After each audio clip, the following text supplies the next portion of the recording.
Well, I should say I butted heads with some of the people who are partner of an association that protects their ancestry, and I'm a very straightforward guy on this with them. I'm not polite because I think history is for everybody.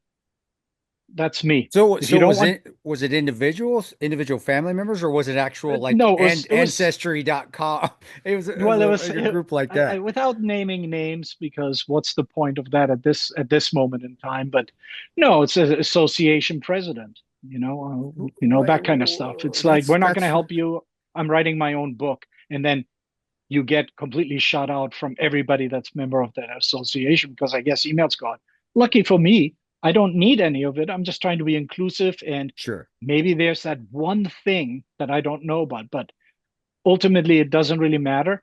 I had a ton of support from people. I have a great story on this Cherokee from Oklahoma, Thomas Bearpaw, great guy, World War II, joined the Darby's guys later on in 1943.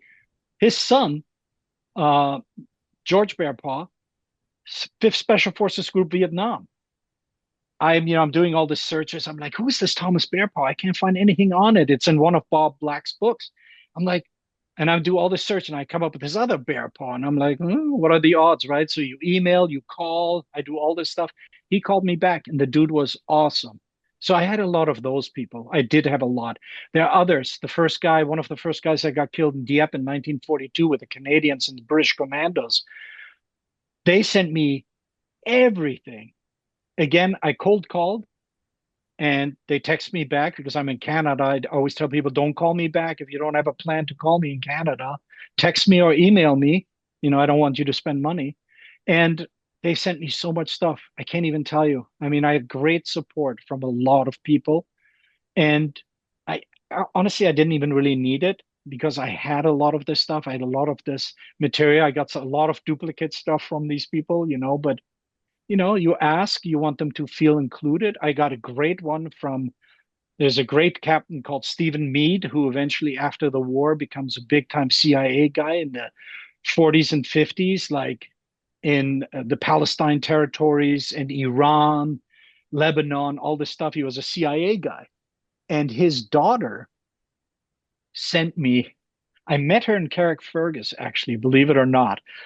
And they're all very suspicious, They're all a little bit like, who's this bearded idiot waxing on about Darby's Rangers, But to be fair, when I got the book contract, quite a while after my last trip to Carrickfergus, I emailed her and I said this, that, and she sent me some pages. And so I'm looking, I'm like, oh, this is great. And then I have questions. And then she's like, I'll just send you the book, but please don't lose the book. It's the only copy we have. So she sends me a binder that's probably got 600, 700 pages in it from Stephen Meade, a lot of journal entries, a Wow, lot of stuff from the that's family. cool. And of course, I'm using it. I'm going, I can't even use 5% of this. I mean, I can't, there's just so much information. What am I going to do with this? Right. So it's a lot of CIA stuff in there, but that wasn't Yeah, the book. But so I had a lot of help from people. So I made copies of it. I return everything. I make good copies. I make sure everything is tracked, sent yeah. back, all that stuff. So I had a lot of help from people. Carrickfergus people were very good, but they don't have some of the material I'm interested in. And then Bob Black, he's really, I don't even know if he's still alive. I think he's still alive, just in an old folks home with his wife. And the last time I emailed him, he was like, "Oh, take all my stuff, make copies of it. I'm happy you're doing it, but I won't be able to help you anymore." Right? And he had helped me over the years. He helped me put a package together for Charles Shunstrom for the Ranger Hall of Fame that nobody wanted, and they rejected ultimately, which I think is shameful, really, because you have Tom Hanks in there. No offense to Tom Hanks, but here you have a real Darby Ranger Yeah. who was considered the bravest of the braves, or a psychopath by some because he endangered the lives of some Rangers. And somebody once said he's the only Ranger who should have gotten a Medal of Honor. And there are Wow. no Medal of Honors, by the way, within the Ranger community, right, of World War II, which is also a shame. I know that's the weird people don't realize that there How should have can you been. not? I know Yeah. there should have I been mean, at these least guys, a couple. Yeah. some of these guys participated in 5 amphibious assaults, It's nighttime crazy. things. I mean, it's insane. One Which of them, is I think, had, Yeah, I had five. So Just I mean, getting trained by the commandos and having real grenades thrown at you to go through your vetting yeah, course. You yeah, weren't a Medal of Honor. I mean, yeah. just getting vetted.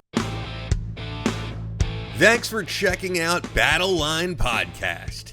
This is just a smaller clip from our latest episode, which you can check out in its entirety by clicking here.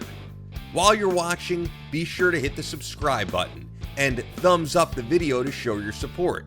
Now, if you'd really like to help us out, click the thanks button below to make a donation.